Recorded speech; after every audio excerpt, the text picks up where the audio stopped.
Hey all, welcome back to Sentro School. Today we'll be learning how to recast a project back onto the Sentro. So let's say you knit something and thought you had enough rows, but turns out it needs to be longer. Instead of frogging your work and starting over, or knitting another short piece and grafting it onto your original piece, you can put your project back onto the machine and just keep knitting. I'll be demonstrating how to recast on a panel and a tube, but keep in mind that the same method applies to both. So let's get started. I think it is essential to have your stitches secured in some way. Don't have them live because they're just going to drop and it'll be way more difficult. I like to secure my stitches with a different strand of yarn that is a contrasting color to my main project yarn. And although I'd recommend doing the same thing, you can secure your stitches in whatever way you see fit. Aside from the strand of yarn you'll need to secure your stitches, you'll also need a loom pick and a darning needle. Let's start by recasting on a panel. The first thing we need to do is make sure the right side of our project, the side with the knit stitches, is facing the inside of our Sentro. And the wrong side of our project, the side with the purl stitches, is facing out so that we can see it. We want to start on the end of our project that doesn't have this long yarn tail. We want to start on the other side. If your project doesn't have a yarn tail that is still attached to a ball of yarn, or if you don't plan on knitting with that long yarn tail, then this might not really matter, but mine does, so it will just make life easier to start on the other side. My project is 10 stitches wide and my machine is in the panel setting, so the first 2 pins won't be able to knit. That means I'll need to start recasting on my project on the 12th pin, because 10 stitches plus 2 unusable pins equals 12, and I'm starting recasting on this side, and I want my working yarn to end up in the guides here, so I need to start on the 12th pin and work my way over so that my working yarn ends up here.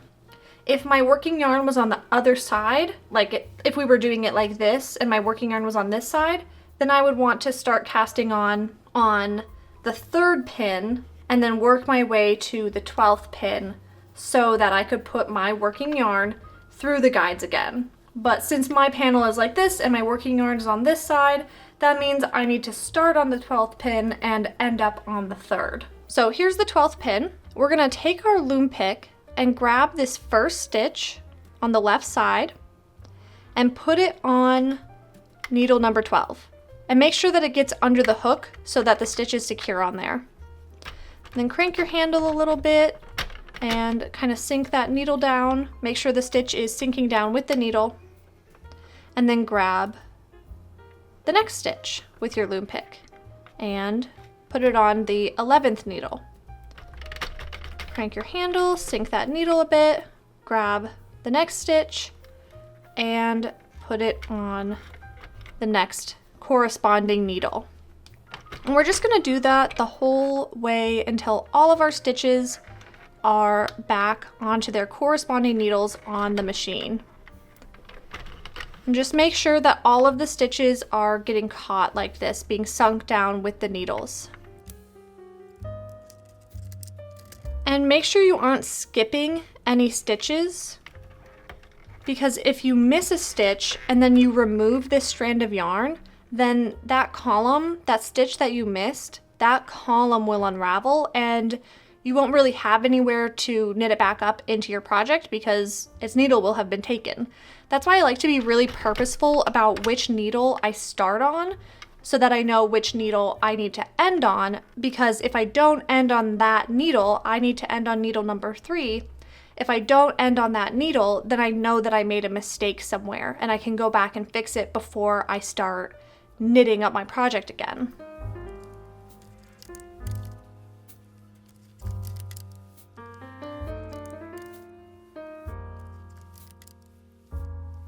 And there's my last one. And I ended on needle number 3, which is perfect.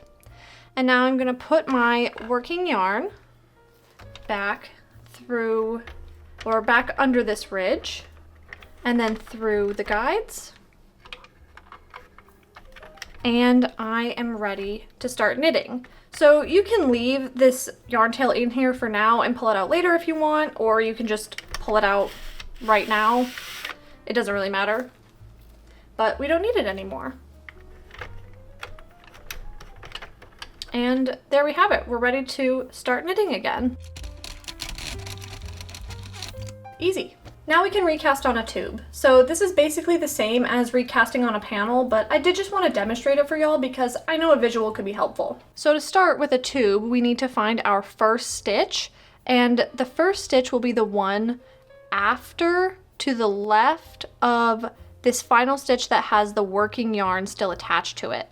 So here's my first stitch. So with your loom pick, grab that stitch and put it on to the first needle.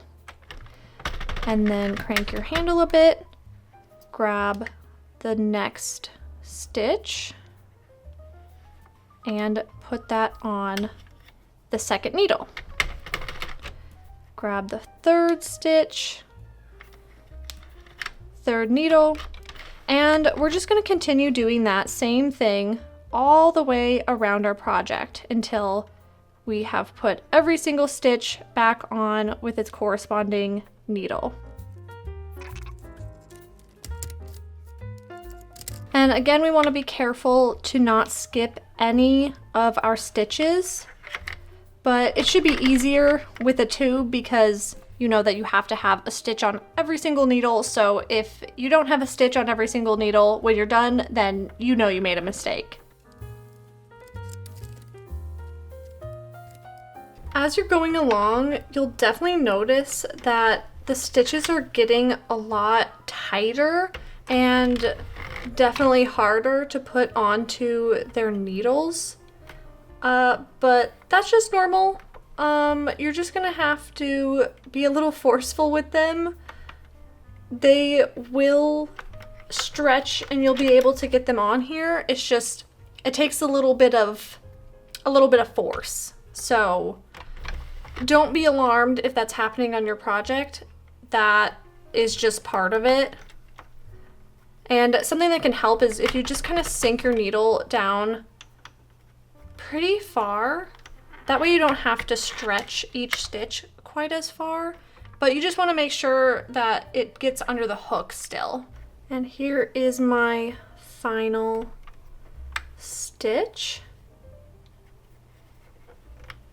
This one's not as hard because it has this working yarn attached, so I can stretch it a lot more. And I am ready to start knitting. So that's all I have for y'all today. I hope that you enjoyed and found this video helpful. If you did, then remember to give it a like and consider subscribing for more Sentro videos. I hope you'll have a great rest of your day, and I'll see you next time. Bye!